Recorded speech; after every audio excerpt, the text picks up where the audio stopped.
আসসালামু আলাইকুম। সবাইকে স্বাগত জানাচ্ছি ফিনান্স অ্যান্ড ব্যাংকিংয়ে। আমাদের আজকের টপিক হচ্ছে সঞ্চয় এবং বিনিয়োগের ভিতরে পার্থক্য, difference between saving and investment. সেভিংয়ের মূল উদ্দেশ্য হচ্ছে টাকা জমানো, নিরাপত্তা এবং জরুরি কাজে প্রয়োজনের সময় ব্যবহার করা।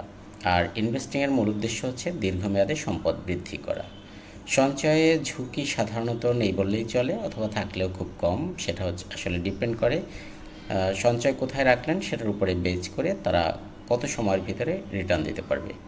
আর ইনভেস্টিংয়ে সবসময় কম বেশি ঝুঁকি থাকে, সঞ্চয়ে রিটার্ন কম, সেক্ষেত্রে 3 থেকে 6, কখনো কখনো এটা 9-10, বা এই মুহূর্তে ব্যাংক বা এফআই কখনো কখনো 12% পর্যন্ত দিয়ে থাকে। ইনভেস্টিংয়ে সাধারণত 8 থেকে 15 এবং এটা 20% পর্যন্ত হতে পারে, ডিপেন্ড করছে আসলে কোম্পানি কতটা আয় করতে পারবে এবং আপনি কোন খাতে আসলে বিনিয়োগ করলেন তার উপরে বেজ করে।